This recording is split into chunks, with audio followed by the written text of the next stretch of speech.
Hey guys, it's Kyle from Hollywood Multipass, and let's take a deeper look into a sincerely lovable movie, Hocus Pocus.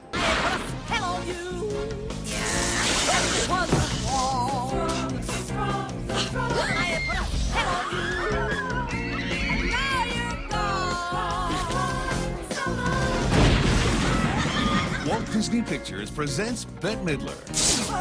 Hello. Sarah Jessica Parker. Would thou dance with me? And Kathy Najimy.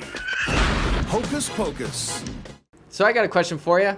What do you get when you mix a horror movie producer and a teen musical director together? You get a family-friendly movie about 3 murdered witches coming back from the dead just to suck the life out of all the children so that they can live forever. Writer David Kirshner is known for his work on Chucky's Child's Play, and director Kenny Ortega is known for his work on High School Musical. I know a lot of people have seen this movie, if not most. It's usually the go-to when the family wants to sit down to watch something during Halloween season. I know it was for me. So with that being said, I kind of want to share some unknown facts about the movie. Like most other cult classics, it was not an immediate hit when it was released. This is probably due to the fact that it was released during July and not the typical Halloween months of September and October. David Kirshner, the writer of Hocus Pocus, actually came up with the story when he was telling his daughters a bedtime story. And that's how Hocus Pocus came to life. So famous actor Leonardo DiCaprio was actually offered the role of Max, but he turned it down to do What's Eating Gilbert Grape, in which he got an Oscar nomination. So I'm assuming that he was glad that he did that choice. So for us, we are stuck with Omri Katz, who plays Max, and he doesn't really do it for me. Additionally, Rosie O'Donnell was actually offered the role of Mary, who is ultimately played by Kathy Najimy, but she turned it down because she didn't want to play a role in which she played a witch that ate children. She thought that was a little too violent or dark.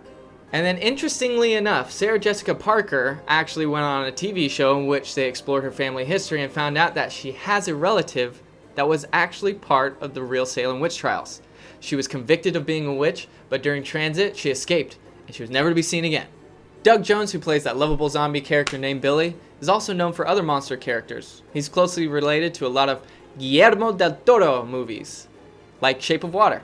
In fact, when Doug plays the character Billy, there's a scene where he cuts his mouth open and a bunch of moths fly out. Those were real moths. He kept them in while using a dental dam so that they didn't fly down his throat. When I learned that, I gained a lot more appreciation for Doug Jones and his craft.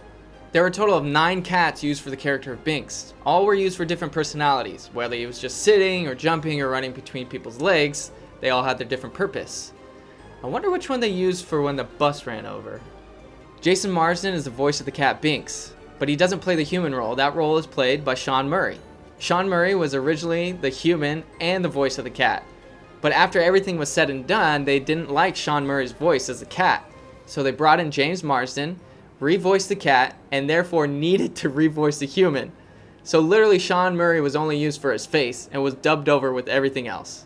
As far as my personal thoughts on this movie, I really enjoy it. I have some fond memories as a child watching it consistently every Halloween season. It has suspense, danger, humor, music. The song I'll Put a Spell on You felt so organic in the film and not something like, well, we have Bette Midler, let's just throw that out there because we got to use her voice. The writers incorporated it so well, and it turned out that it was probably the best scene in the whole movie. When I watch this movie, sometimes I forget that it's produced by Disney. There's a lot of jokes and content that you would not see in Disney movies today. For instance, this movie that came out in 1993 really harps on the fact that the main character is a virgin. Hey daddy, what's a virgin?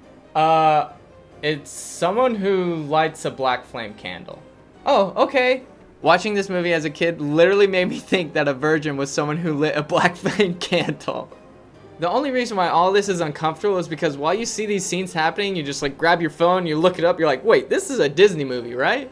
This movie about 3 witches from 1600 Salem coming back from the dead with a need to suck the life out of every child in order to achieve immortality is something that I try to watch every Halloween season. The story of the kids fighting back against the Sanderson sisters and making new supernatural friends along the way is something I'll always enjoy. It may be juvenile and it may be predictable, but it is undeniably the type of story that makes you feel good. It's a well-loved movie that has stood the test of time. Anybody who doesn't give this movie a respectful nod is heartless and might need to have their lips sewed shut just like Billy, so they can never speak their ill will again. Anyway, why would I give this movie anything else other than a bye? So there's always been rumors about a Hocus Pocus 2, which is nice, and the original witches would be cast back for their roles. There are certain things that I don't like though. They approached this idea of remaking the original one rather than making a sequel. And thankfully, Bette Midler says, I'm out if it's going to be a remake. Nonetheless, when it comes to Hollywood reviving old franchises for sequels, it doesn't really work out too well. Of course, these are just my opinions. Please let us know your thoughts and opinions down in the comment section below. Please leave a like and share this video. Subscribe to our channel to see our future Halloween movie reviews, as it is Halloween season. Until then, this is Kyle from Hollywood Multipass.